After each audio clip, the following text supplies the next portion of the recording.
Director of Knowledge Development at Aspire Impact, and I, along with Amit Bhatia, who's the founder and CEO, welcome all of you today for the launch of a research publication around Chief Impact Officers, and we have titled it The Emerging Chief Impact Officer, a New Sustainability Sherpa.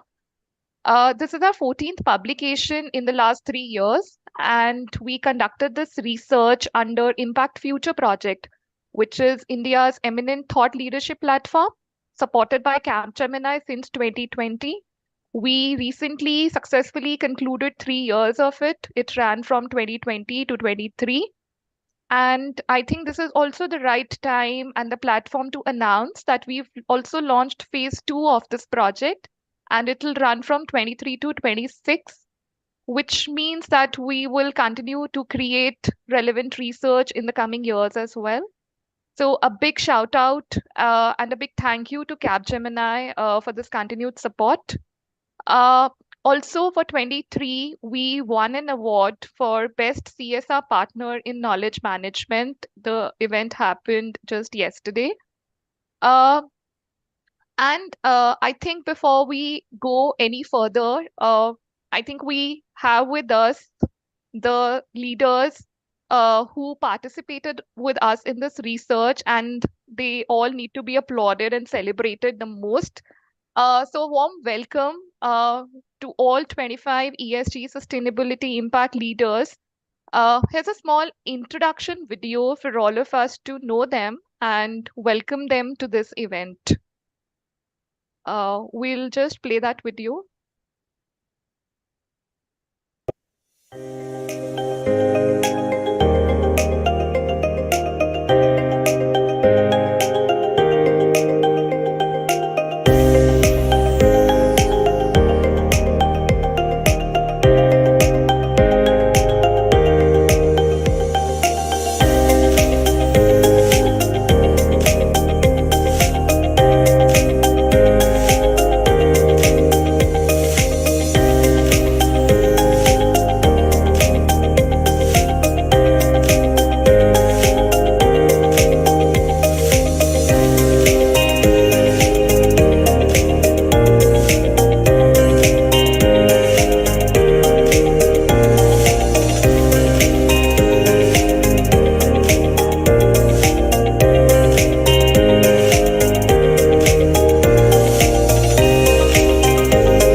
Thank you, Jyoti. And especially thank you, all of you, because all of you were wonderful and we were fortunate to connect with you.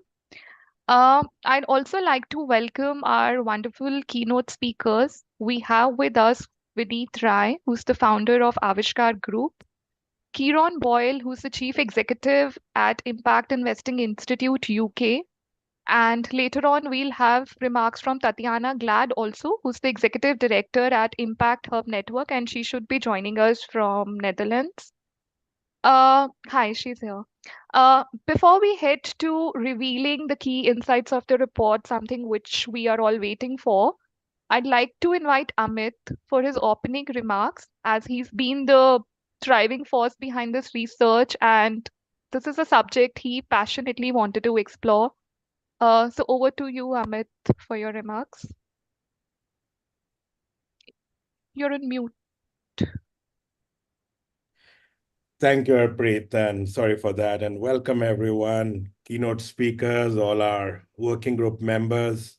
So we're about to share with you the contours of this new emerging C-level role, the Chief Impact Officer. Now, as Harpreet mentioned, this publication, co-authored by her and myself, has taken almost a year of research. And here's what I can say before we take you deep down into that. At the top of this ticket, this chief impact officer is going to own the long-term competitive transformation of a company to optimize its triple bottom line. He or she will own the net zero targets. He or she will own circularity, product mix to catalyze sustainability. She will own the measurement, reporting of ESG sustainability and impact. And dare we say, as investors are the ones driving this role, along with the CEO and CFO, this role will own the impact-weighted earnings of a corporation going forward, and therefore, this C-level role has the potential to be a darling for the markets. Now, our research found that even though strategic CSOs, and many you're going to hear today, right now, shortly, are natural candidates for this role, they are not getting this without a fight. Moreover, chances are that CSOs, heads of ESG, heads of CSR will all be reporting into this role going forward. So today in 60 minutes, you will hear our experts, our distinguished keynote speakers unpack this new emerging C-level role, which doesn't happen all the time. So thank you all, 25 of you who interviewed with us over this last year, surveyed with us, and have joined us today, and thank you both, Vineet, Kiran, and Tatiana for, agreeing to make special remarks here. So, and to everyone who's joined us from around the world and is on this call today, just please know that you are going to, in the years ahead, hear a lot about this role. So do remember, you heard it first from Aspire Impact. So without further ado, Harpreet, I'm going to ask you to please start sharing the key insights before we get our, keynote speakers engaged. So I'm going to share my screen so you can make this presentation. And here we go.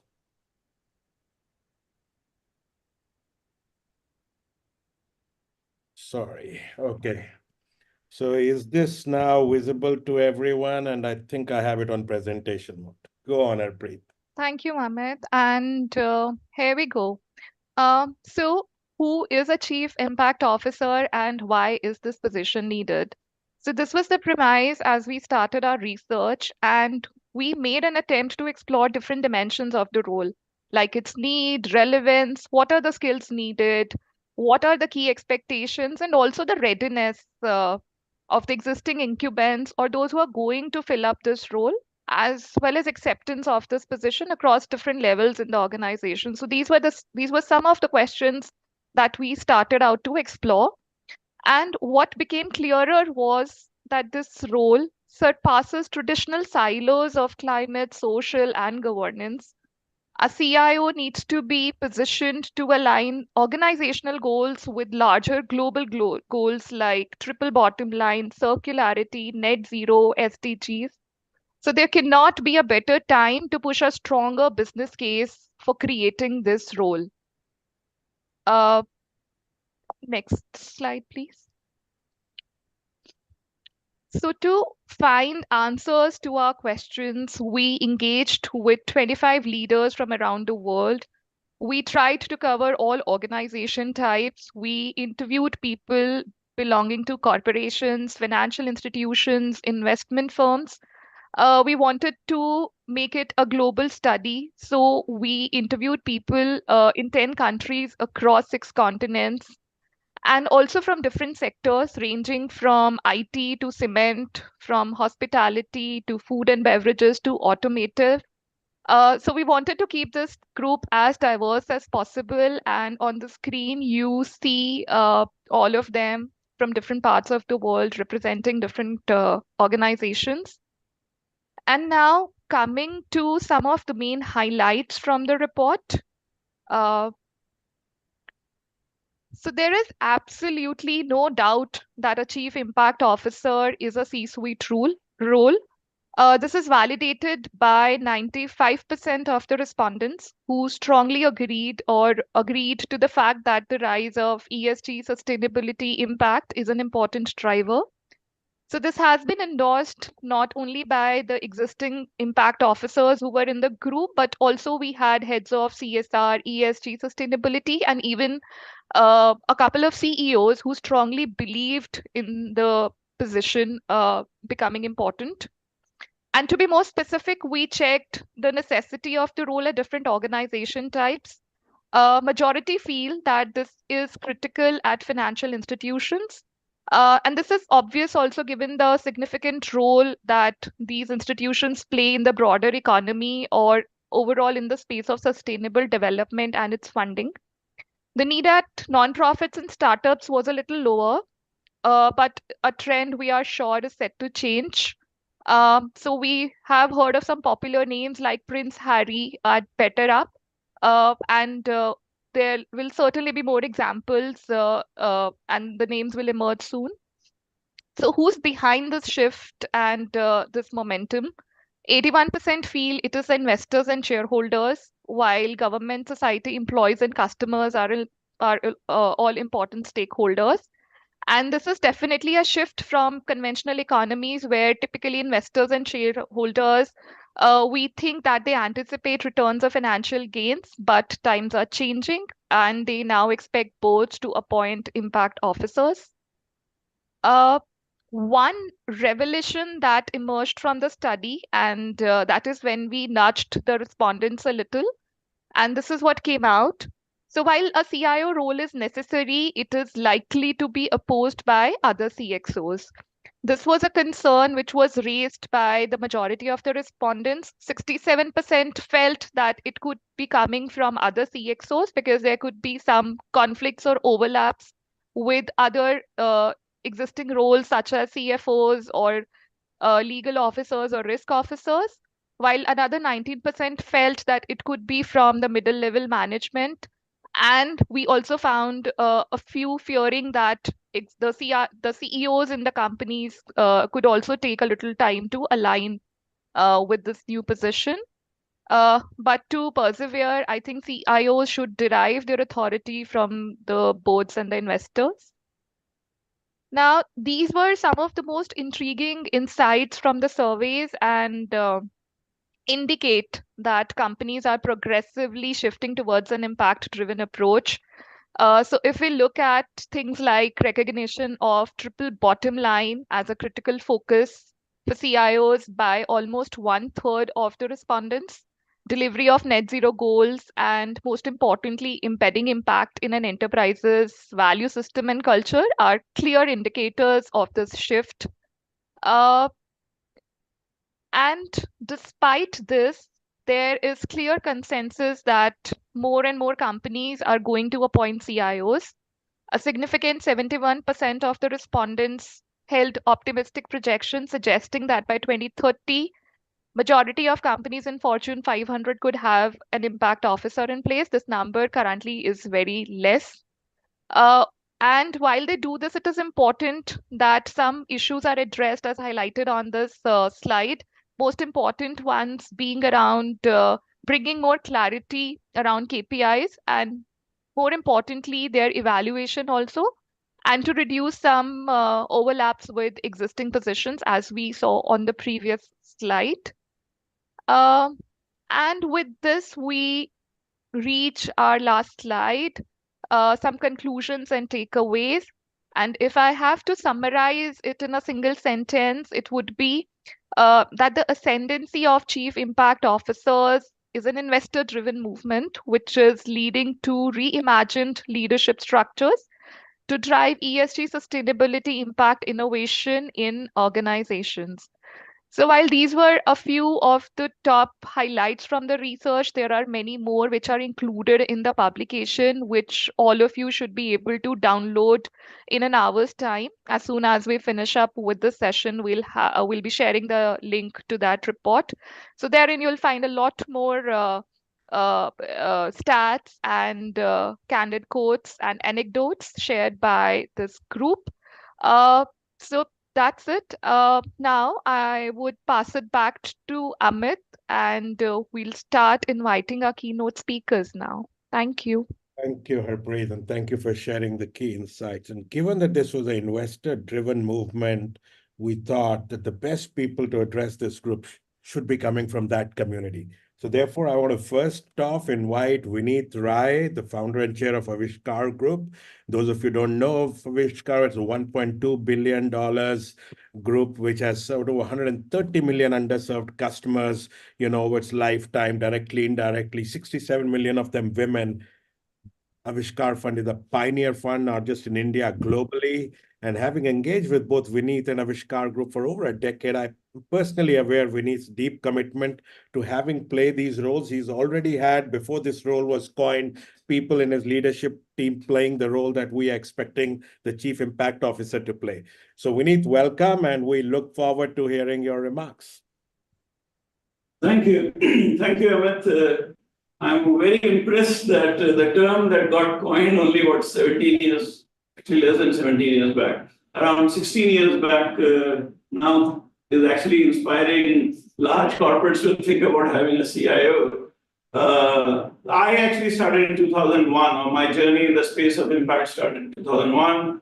Unfortunately, at that time, it never used the word impact. I think at the turn of the century, some of us in India, in US, and in UK, three of us actually started looking at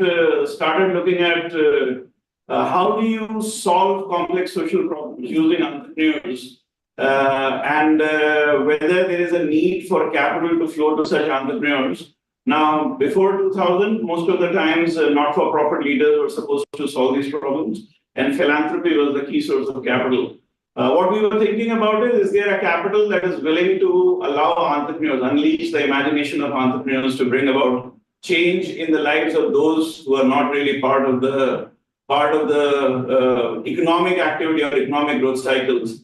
And this actually, so I started in India. I think Jacqueline started in New York, and Ronnie Cohen started in UK around the same time, almost around the same time. Well, none of us knew each other.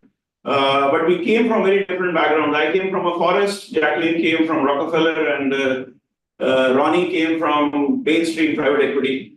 All three of us were trying to do the same thing, but using different kind of capital. So Jacqueline was using philanthropic capital to create accountable investment and entrepreneurs making change. I was trying to generate returnable capital to make a difference, and Ronnie was focused on generating commercial returns.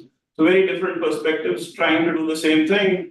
But over next 4, 5, 6 years, some of us, more people emerged, and we started asking ourselves, who are we? Well, how should we name ourselves? And we also realized we need to mobilize far larger capital than we thought initially is needed. And that question took us to a beautiful place in Europe called Bellagio. There's a Rockefeller Center. Some of us sat there, asked ourselves this question, so who should we call ourselves? Social sounded too socialist, and the capital sounded too commercial. So ultimately, somebody came up with the term impact. And so we became, and Rockefeller said, we'll put in $1 million behind the name. So all of us agreed, if you put $1 million behind impact investing, then let's call ourselves impact investors. And that's how the term got coined sometime in 2007. I think I have a photograph from that meeting. Someday I'll actually share with people, but I think I just have one photograph from that meeting. Impact investing got coined, then followed us. Some of us got together and started an institution called Global Impact Investor Network. It was actually started by 5 of us, initially thinking that while we have come up with a name, somebody has to sell this name to the pools of capital, because we realized that capital by nature works on mandates. And unless you have a mandate given to capital, it won't go to impact investing. For a mandate to come, that line has to come in. So are you venture capital, private equity, real assets, or something else? And every time I went and made an endowment pitch in Europe and US, they asked me, so where do you fit into my scheme of things?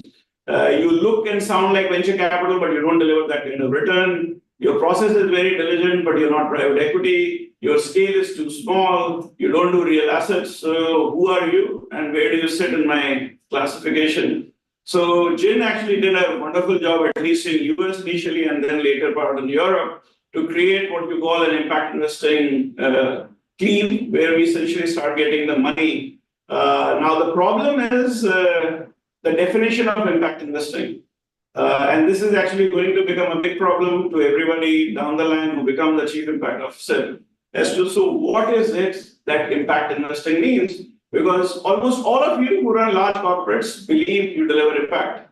To me, that's also actually quite normal. Every large corporate delivers impact of some sort. You all create jobs, you all create livelihoods, you all create ancillaries, etc. So you're all delivering impact. And so how the hell you are not impact investing, or part of your investors are not impact investors? And that actually was one of the biggest conundrum initially. So how is impact investing different from investing? And how is an entrepreneur not similar to a corporation? One of the things that Jim came up with is there is a need for intentionality. That means you have to be intentional toward delivering change. And that change then need to be reported back. So these are two things. One, you have to make a statement that you are delivering, you're going to deliver impact. And then second is you have to then report what you're going to say.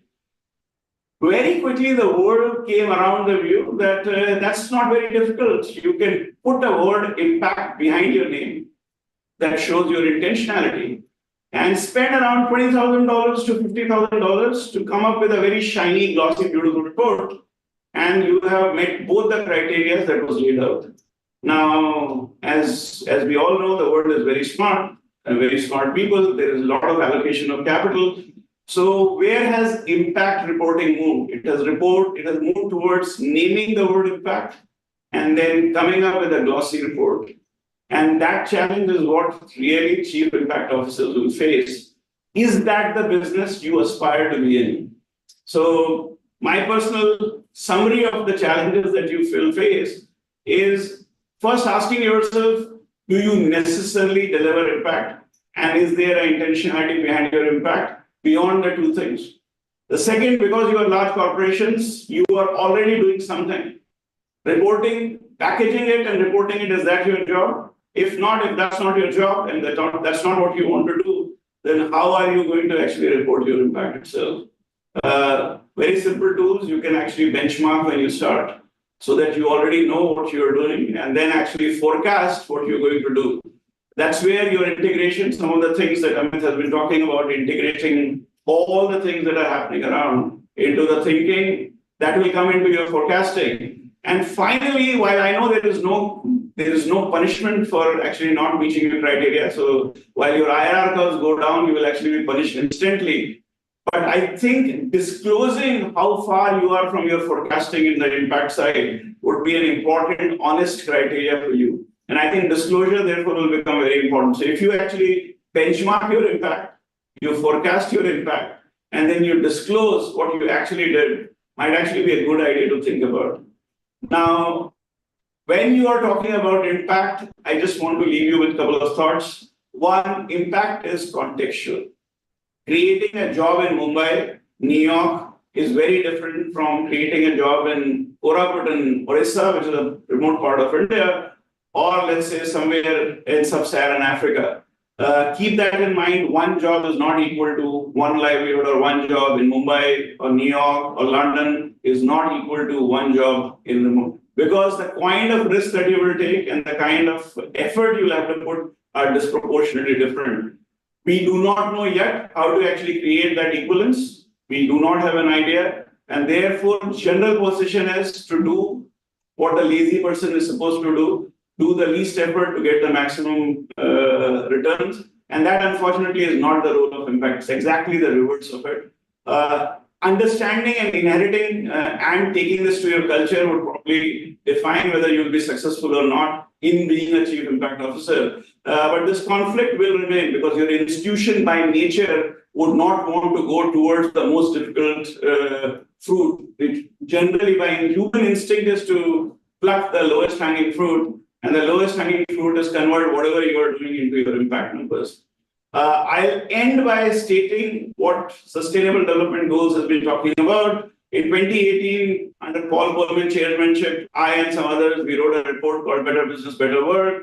We predicted that the world requires $2.5 trillion per year investment between 2018 and 2030 for it to reach anywhere close to delivering anything on Sustainable Development Goals. Unfortunately, we did not anticipate COVID. We thought we can inspire the world to invest that amount. We did not anticipate the wars, the fights, the economic slowdown. I think there is still a big role for large corporations to play in helping the world nudge itself towards the Sustainable Development Goals, a goal that 193 leaders of the world actually envisage, to imagine a world without hunger, without poverty, without inequity by 2030. Now, that's actually a laudable goal. If this group has the capability and the inspiration to inspire people to follow this goal, which already has been agreed by the world, and you start contributing your impact to this, I think you would have done a worthy service to your own life and leave a good legacy behind. I'll stop here. Thank you so much for having me, Amit, and thank you everyone for listening to me. Thank you, Vinita. It's good that we got you first because several questions you raised, Kiran Boyle in UK is solving those. So it's my pleasure to call next Kiran Boyle, the CEO of the Impact Investing Institute in UK. It's the national body to catalyze impact investing. And Kiran has an amazing career as UK government's chief advisor on impact investment. He worked at 10 Downing Street. He was Prime Minister's, strategy unit. He's been on the big board of Big Society Capital, a $1 billion impact wholesaler, where I first met him 8 years ago. And he chairs LIPH, a $7 trillion global alliance of institutional investors on healthcare. So thank you, Kiran, for joining us from London, and the floor is yours. Thank you, Amit. It's great to be with you, and always a pleasure. Always a pleasure to join. Amit asked me to reflect on some broad directions, so trends of impact overall. And Amit said, I run the Impact Investing Institute. Just give some context to my comments. We work globally with some of the world's largest capital markets actors to drive investment into impact. I previously led the UK government's policy on social innovation, and also for 8 years I ran one of Europe's biggest philanthropies. So I'll bring a cross-sector perspective to this topic. And I'm going to take 5 or 10 minutes or so. I'm very conscious that I'm speaking to experts on this topic as well. But let me set out what I see. I see 3 levels of convergence, and I wanted to bring 3 images to mind to help place those. So that's the compass, the cube, and the clock. Let's go through it. The compass. I think as we set out, the world is in a time of profound transformation. That's technological, that's social, that's environmental. Somehow I would say that attention to impact is a way of navigating those changes. That's why I think about a compass. It doesn't tell you where you're trying to get to, but it tells you the direction in which you're heading. And I think particularly in the commercial environment, which is where I'll focus my comments, it really does feel to me that due recognition that we're in the emerging stages of an impact economy. I'm very clear about that. What does that really mean? Well, the impact economy for me is about bringing and recognizing the economic value of people and the planet. So that means things recognizing the economic value of equal opportunity, because that helps talent thrive. Or recognizing the economic value of the environment very clearly. And so lots of those stakeholders that you in large corporations deal with recognize that. Let me focus on the investor world, because that's the one that I spend my time in now. Impact investing, and it's great for living, and so much has developed in this period over time. But I would say that impact investing is structural, it's here to stay, and it's only going to grow. You might call it a megatrend, and I would say that that's driven by two key factors. The first, particularly amongst larger institutional investors, is an increased recognition of wider externalities on investment performance. It's sometimes called universal ownership. It's the idea that long-term wealth generation requires attention to externalities, and those externalities just don't feel so external anymore. We can see it clearly in climate, but you see it in social factors as well. And that might sometimes be seen as a risk lens, but I think there's such a huge opportunity lens that we should be describing as well. And the very rapid growth in solutions-focused businesses. So those might be new enterprises or existing enterprises who are finding new ways of achieving value, achieving environmental and social outcomes across, energy, healthcare, food and agriculture, forestry, housing. I mean, just name the area. And those fields present to investors compelling commercial investment opportunities. So there's both aspects to it. And that's why impact investing is growing rapidly. And we can probably have an interesting debate where it might get to. But in terms of where we are at the moment, just a few years ago, we were talking markets in the billions. We're now talking markets in the trillions. So Gin's latest market sizing was 2.3 trillion. They anticipate that within the next 7 years, I think, that it could reach 26 trillion in size. So these are meaningful sizes of impact allocations. As Vinny said, capital works to mandates, and these mandates increasingly have an impact lens to them. Now, it might not be the deepest impact. There's always going to be a role for philanthropy and government, but there's so much that can be commercially achieved. So that's a compass moving rapidly through the cube. The reason I talk about the cube is I think we're seeing the move from 2D to 3D. Move to 3D around impact in a couple of ways. Firstly, it's just becoming much more sophisticated. So I think Vinny's right to say this is much more than marketing. This is about strategy, this is about articulation, it's about measurement, it's about management, it's about deep embedding in business operations, everything that you do in your current roles. It's also about taking a more holistic view of what impact is, and that's something certainly that investors are engaging with. Simplest example to give is much of impact investing has grown up with a particular focus on climate finance, and that's important. It's our generation's greatest challenge. But at the same time, that's not without its challenges. So if you ask anybody anywhere in the world today about the transition to net zero, the risk is they're going to say, look, it's good for the planet, but what's it doing for my community? And it's for that reason that more investors are focused on aligning massive investments around a just transition. So that's advancing climate and environmental actions, improving socioeconomic distributions, and increasing community voice. So tackling environmental and social challenges at the same time. And I think that will be the world of the Chief Impact Officer, is to think about how do you align across multiple areas under which impact the truth is they're deeply linked. Certainly, you probably can't go through any webinar at the moment without somebody mentioning AI. But I think that's going to be important here too. I think it's going to be transformational for the impact economy as we think about moving into 3D. So at core, particularly the impact investing, but I would say impact overall, it's about specifying, managing, and measuring outcomes. And the challenge has always been that what counts isn't necessarily easy to count. But I think developments in AI are going to fundamentally change that. They're going to change that equation. They're reducing the cost of impact capture and verification, and they're increasing the ease of linking outcomes to impact as well. And that's very positive. So there are lots of downsides of these new technologies, but there will be some fundamental changes, I think, to the impact, to the world of the impact officer. Final image, that of the clock. It's an everyday item. It's part of our lives to the point of visibility, but it probably shapes everything we do. And this is kind of the final point of convergence that I wanted to make, which I actually would just say is convergence in the individual. So that's both professionally. Very clearly, we're going to see that to be successful, impact's being embedded in people's everyday jobs, in operations, in brands, in stakeholder and shareholder discussions, in leadership, in talent development. It's just going to become part of what it is to do a job. But I'd go further and say there's probably something here about a convergence in the personal as well. We know that talent wants to work for companies whose culture and purpose aligns to their own, and that what they want to do in the professional workplace, they want to see an alignment to their values outside of it as well. So impact will become, I think, quite central in that way too.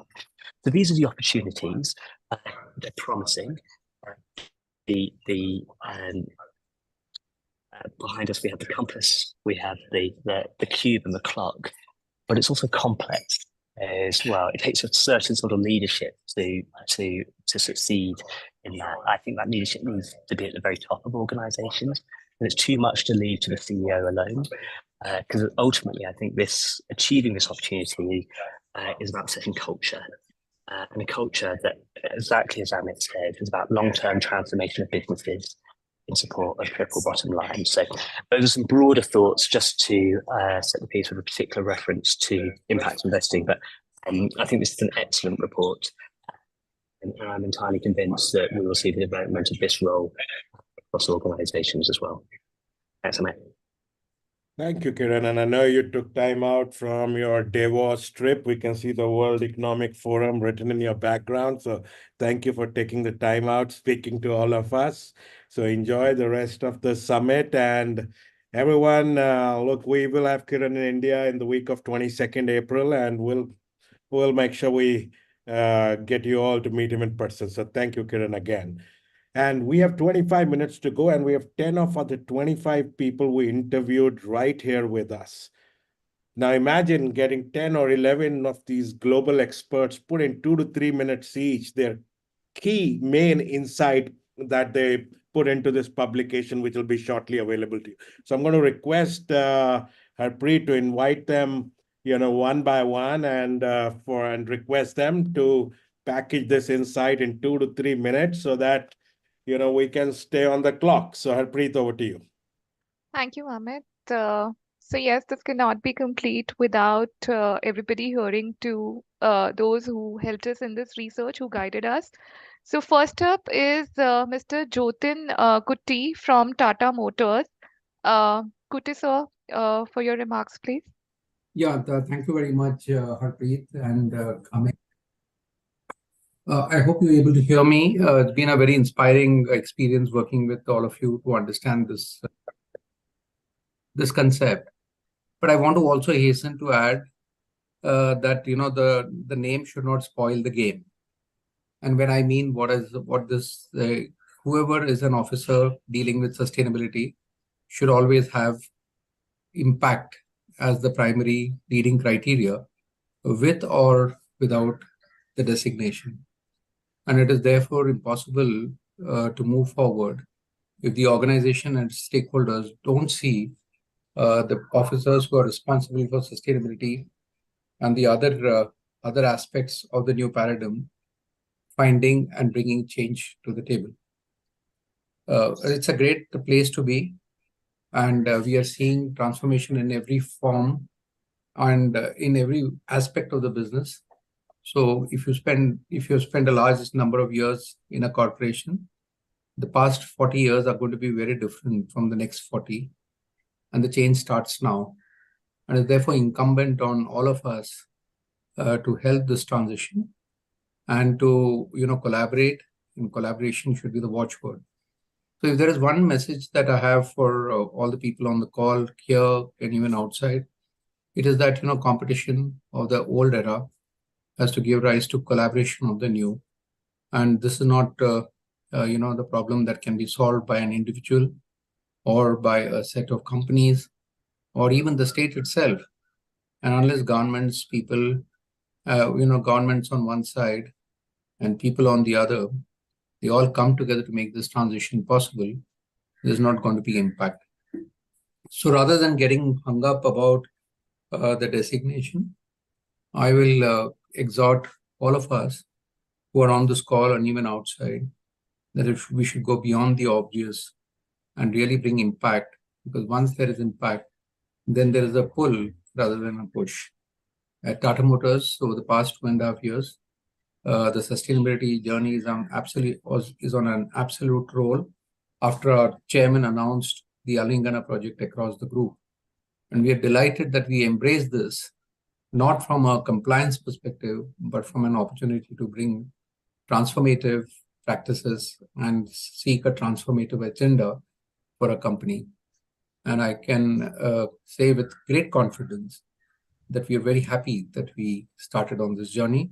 We are also already seeing substantial impact, not to say the least, that amongst the many business metrics, but also engagement of employees, stakeholders of every sort, suppliers on one end, channel partners on the other, trying to be part of the solution rather than just an empty conversation. So back to you, Mr. Bhatia, and thank you very much for this opportunity to speak to all of you. Thank you. Harpreet was next. Thank you. Thank you, Kutti sir. So next up, we'll hear from Corey Glickman. He's the CEO at EcoStart and founder at Greenman Black. And he was formerly working with Infosys as head of sustainability and design. Welcome, Corey. Thank you very much, Harpreet and everybody. So I'd like to start out by saying that this event of the emerging Chief Impact Officer, which is really a new sustainability Sherpa, as we've discussed, is really a timely and significant contribution to the corporate landscape, and I think with a large focus of what's happening in India right now. The role of the Chief Impact Officer, CIO, those initials could be a little confusing for those of us who've been around for a while because there's already a CIO title, in many corporations, is gaining prominence in the corporate world as companies are increasingly recognize the importance of sustainability and social impact, but have to find a better mechanism, right, in order to achieve that investment and to actually have true impact coming across those organizations. So I would start with the definition. The CIO is responsible for ensuring that this company's operations will align with its social and environmental goals. The evolving role of the Chief Sustainability Officer is central to the integration of material ESG issues into this corporate strategy. The rise of the CIO role is a natural progression of this trend as companies seek to create long-term value by aligning their business practices with their social and environmental goals, such as India's new green credit initiative, I think is a great example. How is that actually going to work as it was discussed and launched in COP28? So if we look at that program in particular and apply this, so India's new green credit initiative, it is a market-based mechanism. It's designed to incentivize voluntary pro-planet actions as effective response to the challenge of climate change. It's different than carbon credits. It's more societal. So it's a challenge for how do you measure this impact, but it's so important. So the initiative is aimed at rewarding voluntary environmental actions in different sectors by individuals, communities, and the private sector. The Green Credit Program, it's an initiative within the governance broader life cycle for environment and life movement, which gives priority to two essential activities, in this case, water conservation and afforestation. This initiative is particularly significant for the Indian corporate landscape, where companies are increasingly recognizing the impact and the importance of sustainability as we go across and we look at the social areas. So this probably will not succeed under the current mechanisms we have inside our corporations as a CSO leader, as an ESG leader. It has to happen with investment. It has to be recognized through impact through such new models as a Chief Impact Officer. So in conclusion, I believe that Aspire's research publication on this emerging role with the definition, giving examples as talked about by the keynote speakers and the other contributors, programs such as India's new Green Credit Initiative, they're significant contributions to the Indian corporate landscape and the global corporate landscape. So my sincerest hope is that this event will provide a platform for industry leaders, academics, and policymakers to discuss the implications of this research and its potential to impact on the future of the business of India and around the world. So I want to thank you very much for the time to speak for a few moments about this. Thank you, Corey. Thank you. Next, I'd like to invite Mr. Anirban Ghosh, who's currently heading the Center of Sustainability at Mahindra University. And previously, he was the Chief Sustainability Officer at Mahindra Group. Anirban, sir? Thank you, Harpreet. Very privileged to be associated with this initiative and being a part of this publication. I hope some years later we will look back and say, here was a publication that, if not triggered, but then gave impetus to a trend which will turn out to be very impactful, for the lack of a better word. When was the last time you heard the question, what is the impact that an organization made? And when was the last time you heard that answer, you heard that question being answered well? Over time, the way we are holding organizations accountable for various things that they do, the answer to this question, what is the impact that an organization financially, but on society as a whole, is going to become a very big question. And therefore, as Corey said, this is a logical transition towards having somebody who's responsible for looking at the impact that the organization is making. If you take a step back, many of the building blocks are already in place. We usually don't ask organizations, what is the difference you're making to the sustainable development goals? But if you just burrow down into the kinds of impact we are expecting organizations to make, you will find most of them are captured somewhere in the sustainable development goals. So building an organization making impact for holistic development of communities and of society is something that we would want organizations to do. We already respect organizations that take steps in that direction. And therefore, we should anticipate the growth of the position called a Chief Impact Officer, who takes charge of delivering impact for the organization and makes sure that the organization makes a tangible contribution towards in the direction that we expect the organizations to move. So thank you very much once again for allowing me to share a few thoughts with you. Extremely privileged to be a part of this initiative. Thank you. Thank you, Anirban sir, and thank you for being so kind. Um, Next up, we have Sangeeta Robinson. She is the Chief Sustainability Officer at PVR. Welcome, Sangeeta. Thank you, Harpreet, and thank you to the entire Aspire Impact team for considering me a part of this project. And I think, like the others, I feel extremely privileged to be a part of this unique initiative. So basically, from a lot of people have voiced very valuable thoughts, and as far as what I see, this role of the Chief Impact Officer, in fact, I doubt if an organization today even evaluates both negative and positive impacts, and whether they're able to even discern what things could be negatively impacting society. So basically, I see this role as a continuously evolving and a continuously expanding and evolving role, especially because the entire sustainability framework has been in the like one of my the previous speakers talked about how the next 40 years are not going to be anything like the last 40 have been. And I think in the last 10 years have seen so much of rapid changes happening in this space.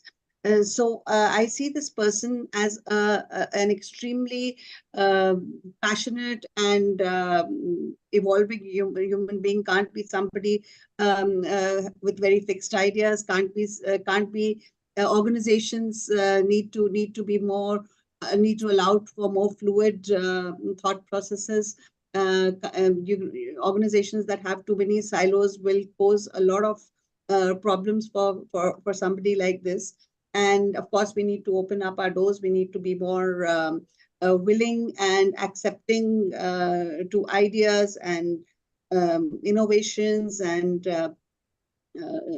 out of the box thinking, because like this role is it's kind of going to be working across departments, across functions, across business units. So basically, looks like exciting times for whoever those people in those organizations who would end up taking up this the role of the chief impact officer. And I think all of us would definitely love to be a part of this evolution. And almost, let's say, the flag bearers to it, if we can contribute in some manner to both the impact that's being created, as well as to helping enhance and strengthen the value that this person brings. Thank you. Thank you, Sangeeta. So 6 more remarks to go. Um, and next up, I'll invite Dr. Arvind Bodhankar. He's joining us from Dalmia Bharat, and he's the Executive Director and Chief Risk Officer. Over to you, Arvind, sir. So first of all, congratulations to Amit and Harpreet, for coming out this fantastic document and coining the term as CIO in India. In this document, you have clearly defined what ESG is all about, what sustainability is all about, how ESG is leading to sustainability, and how sustainability is leading to the impact. I remember when we were having an initial conversation and you asked me who is driving impact in your organization, or who is the chief impact officer in you. And I was a bit, I wasn't aware of this term, and I asked what does the impact means. And when you defined about the impact, I quickly said it is me who has been driving the impact in the organization. So it is the person who is passionate about the objectives of the company, the person who is, really caring for the stakeholders and committed to create a value for stakeholders through the principles of sustainability or principles of ESG. I think he could be a successful chief impact officer. And once again, thank you very much for making this term popular. I could see that I heard Avishkar and few other talking about. So, and I can see across the audience, there are few chief impact officers already present over here. But this is a new term to India, and I think evolving term. This is really helpful, and this we will be practicing for creating an impact for our stakeholders. So once again, congratulations and thank you. Thank you. Thank you, Arvind, sir. Thank you for your inspiring note. Next up, we have Nanaya. She's joining us from Ghana. She's the head of partnerships, sustainability, and CSR at Fidelity Bank. Thank you very much, Preet. And thank you, everyone. Good morning, good afternoon, good evening. Thank you for letting me be part of this research and for lending my voice to this truly global agenda that we have. When I started my career in international development many, many years ago, I never for once thought that we would get to a point where we are talking about sustainable development in large corporations. And that's the stage that we're at. We're driving positive change in large corporations. I mean, I worked in the oil and gas industry. At that time, impact really, it was about risk management when you talked about anything to do with sustainability. Similarly, in the past, in the telecommunications industry, it had a similar scope and focus. But now, working in the financial industry, working for the largest privately owned bank in Ghana, where we are on a very, very focused sustainability journey, all we're interested in is ensuring that there's impact in the DNA of the business. And that's what I think a CIO intends to do, to ensure that within the DNA of the business, within the strategy of a business, you are ensuring that there is positive impact on those that you work with, those you lend to, those you finance, and the communities within which you work and live. So I'm very, very excited about this new journey that we're on. We've come a long way when it comes to embedding sustainability in companies. I mean, even to the point where in my current firm, the board is instructing us to record and measure non-financial impact, right? So the bank is not even thinking about financial returns only. It's now a conversation around the non-financial impact of what we do in the bank and how we lend and the services that we deliver. So impact has become extremely important. It would only improve if we take a very targeted and concerted approach to it. And just to conclude, I see the CIO as a transformational leader who will allow any company to achieve its true purpose. And that true purpose is fundamentally to improve positive economic, social, environmental effects whilst reducing its negative effects. So thank you so much. I look forward to participating in more research as we drive this agenda forward. Thank you. Thank you. Thank you, Nanaya. We'll be happy to have you. Next up, we have Aradhana Lal, and she is the Senior Vice President, Sustainability and ESG at Lemon Tree Hotels. Welcome, Aradhana. Thanks so much. I'm really happy to be here. This is a forum that is so diverse and so multifaceted. Whether we talk about industries, whether we talk about countries, whether we talk about men and women, it's really fabulous, and I'm so happy to be here. I agree with the statement made a few speakers ago about not focusing too much on that title, though I know the title really has impact in itself. But many of us are playing that role of Chief Impact Officer, regardless of what we are called today. So I might be Senior Vice President Sustainability, but I know what I'm doing. I'm creating impact, and I understand that. What I find really, really exciting about this space is this idea that everyone has shared about what have the last 40 years looked like and what will the next 40 look like. Let me narrow this down a little bit more. I'm handling this portfolio for the last 11 or 12 years. Otherwise, I'm a sales and marketing person. What I have seen in the 10 years that have gone by, and specifically the 5, which includes close to 2.5 years of a pandemic, with very, very deep impact on the hospitality industry. I am with Lemon Tree Hotels, and our business crashed, basically. So what I have seen with respect to sustainability and with respect to ESG in the last 10 years, specifically the 5 and specifically the pandemic, has been that nobody lets go of the idea of impact and sustainability. And even when we hold back all other expenses with respect to marketing, with respect to branding, with respect to many other operational items even in our industry, we didn't hold back when it came to our ESG work, our ESG disclosures, setting up a new ESG framework. If I think about it, Lemon Tree is actually a very cost-conscious organization. And the year we actually went and spent the money on this work with a consulting assignment was in FY21. And that's the first time we reported. So what I'm trying to drive here is that whether our organizations are small and growing, whether we are multinationals across the world, whether we are a corporate or we are in the social space, I think the focus is very clear on doing work that creates impact and on aligning it to your operations. So whether it's about energy, the amount of energy you reduce, whether you move over to renewable energy, whether it's about recycling water, reusing water is going to be one of the most difficult things for countries and businesses to negotiate in the future.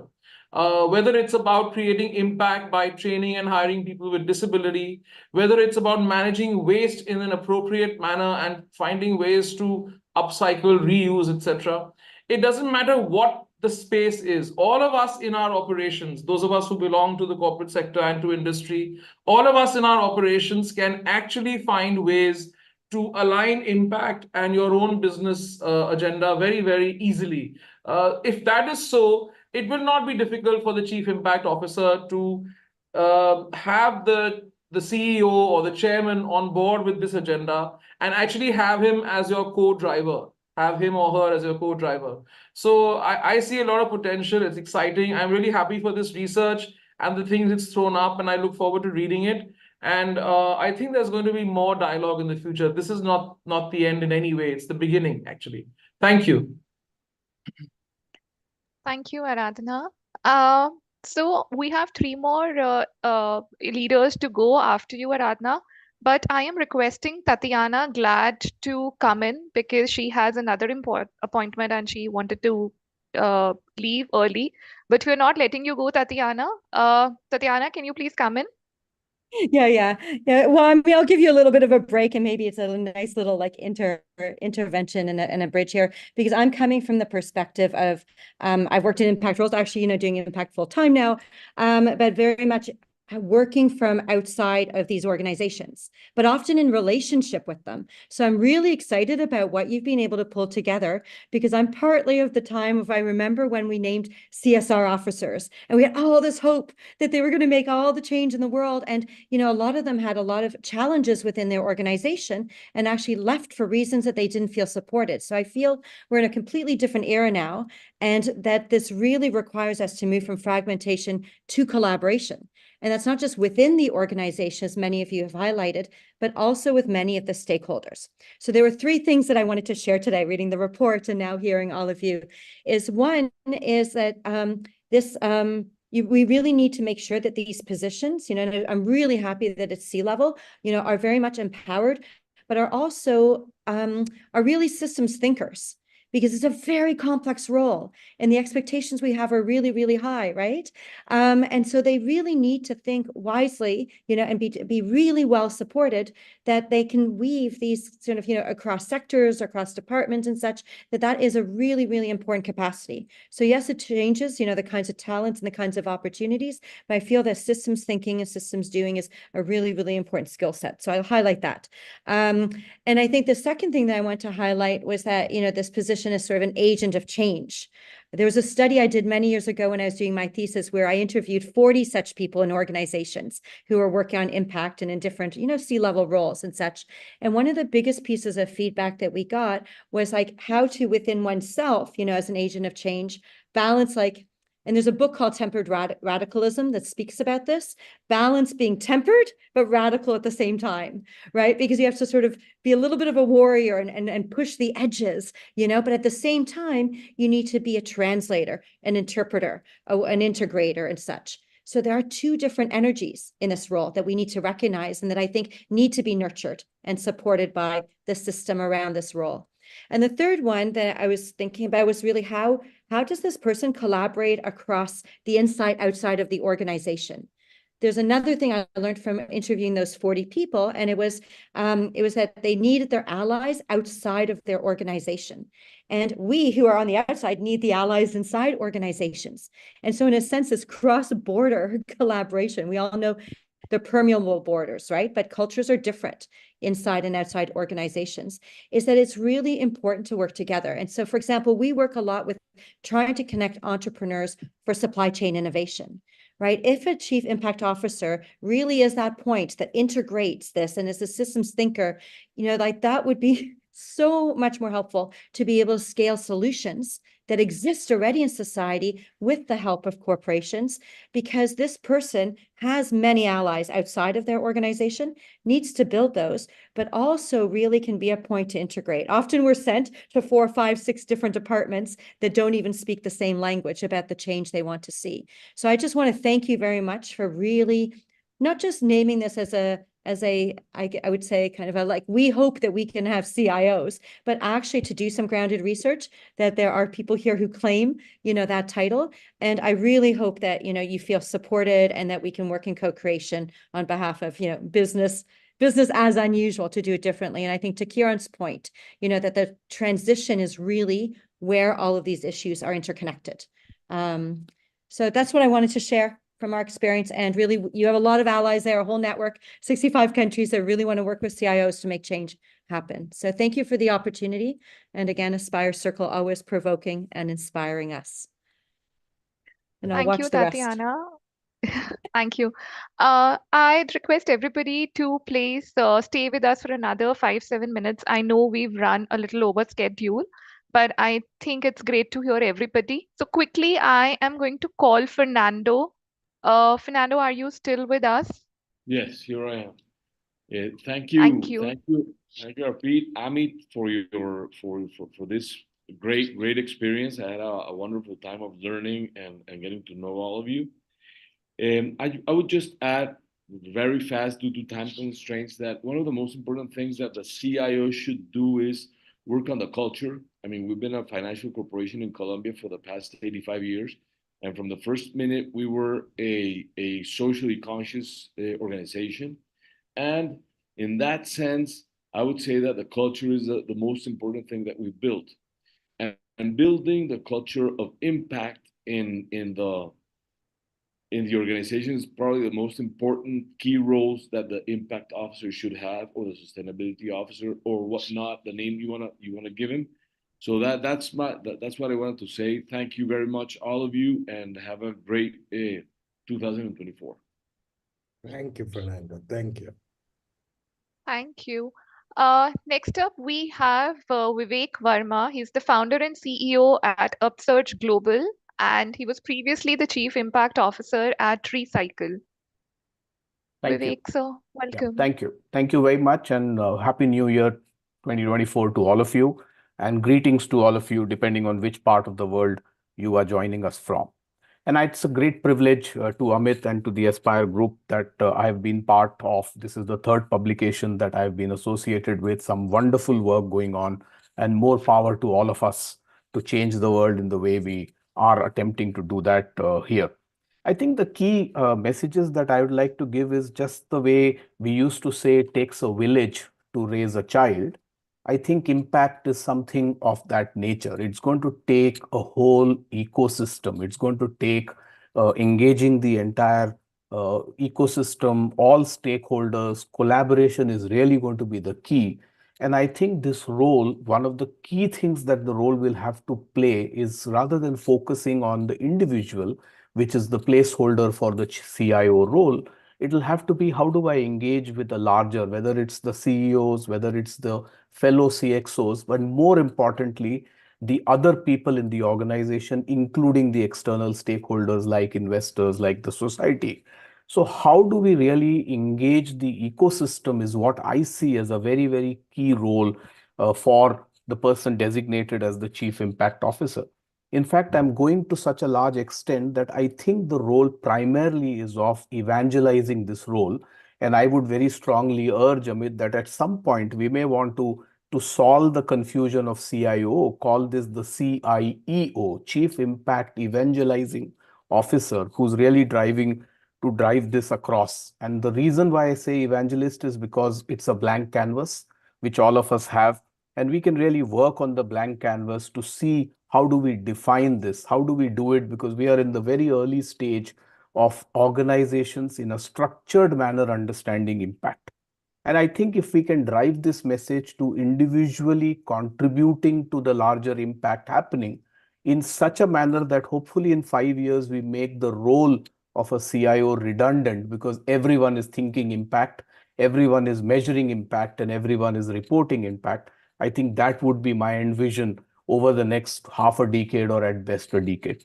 So start with evangelizing because we have a blank canvas, and take it to a point that we make this position redundant so that everyone is thinking impact. That's what my wish for everyone who's been part of this exercise, part of this research would be. And thank you for having me join this research and really appreciate that. Back to you. Thank you, Vivek. Thank you. And lastly, we have Octavio Rocha. He is the Chief Impact Officer at New Ventures. Welcome, Octavio. Hello, Harpreet, and hello, Amit. Hello, everyone, and thanks for this invitation to this interesting research. I would like to close with a brief reflection. When the interview succeed, I said that there is no pathway, and I would like to deep into that because when you're a big organization, maybe the objectives are very clear. I mean, the chief sustainability officer, for example, of a great bank, maybe has to accomplish important ESG or impact metrics. But when you're a medium or small organization like New Ventures, that are we consider a medium organization, but we have a very great, a very big impact in Latam. maybe the responsibilities of the role are not given. So you need to be creative about the tools, the methodology, and start setting the objectives. So the final reflection for me, it's no matter the size of the company, if it is convinced about the purpose, it will find a way to start with a role like the CIO in its pathway to the future. Thank you. Thank you, Thank you. Octavio, and thank you, Harpreet, and thank you all for being here. So I have the honor as a last speaker for almost a thank you note, invite Anurag Pratap, who's the head of CSR,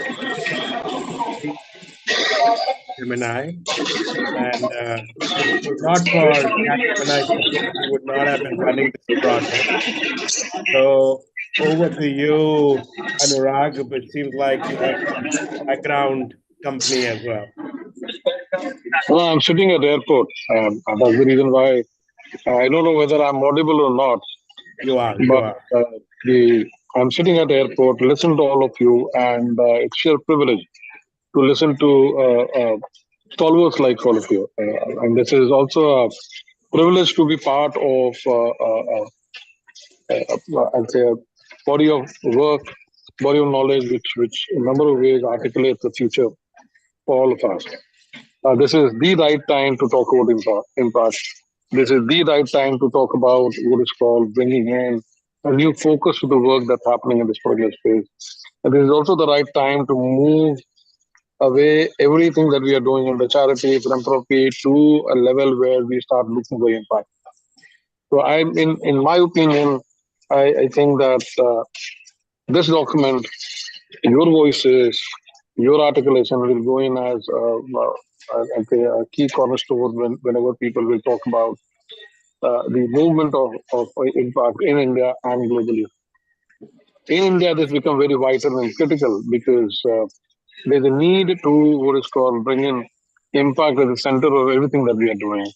There's a need to bring in and celebrate our effectiveness of things that we are doing, and then look at how we are making sure that the work that we are doing is creating lasting impact on communities, on planet, on people, and all around the environment where we are, and all around the context in which we all operate. So I thank all of you for being a partner in this particular journey. But this is not, I'd say, the culmination of the journey, but this is, I'd say, the initiation of the journey with the required amount of articulation there for all of us to refer to and get motivated from and feel inspired. I won't be doing my job honestly if I don't thank Amit and your team for the wonderful work that all of you have done in ensuring that everyone come together to talk about, to raise their voice and to raise their opinion about the emerging space in social transformation, emerging space in impact. Thank you. Thank you, Anurag. Thank you very much for all your support, and thank you everyone for joining. I think, look, I know these are early days for the movement. Kiran Boyle also said this, but I think in trying to put this report out there and put a name on this title and put some job specs and role, we wanted to make sure that there is greater identity for everyone who's on this call and that we become cheerleaders for all the work you do. We are trying our very best to crack this problem of comparable impact measurement. As many of you know, 25 leading Indian companies are already working with us, embracing the standards-based impact assessment that we have been doing and making impact comparable, empirical between industries. So we're going to close thanking you all with a 3-minute video. Do watch and have a great weekend. So this final video, and thank you all for staying back a little bit late as we ran over.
Thank you all and have a great weekend. And thank you all for joining, to all our co-authors and people who interviewed and spent hours giving survey responses. Heartfelt thank you. We are going to make sure this the word gets out as far as possible. And we will keep doing what we do, cheerlead all of you. So thank you. Have a great rest of the afternoon, evening. And thank you, Harpreet, for doing all the heavy lifting you did for the book. Thank Thank you. you Thank all. you, Thank Amit. you, Thanks, Amit. Amit. Thank you. Bye. Thank you, Thank you, everyone. Amit. Thank Great you very talk, much. Harpreet. Bye-bye. Much Bye-bye. appreciated, Amit. Thank you. Bye-bye. Thank you. Bye. Thank you. Thank you. Bye. See you. Bye-bye. Thanks.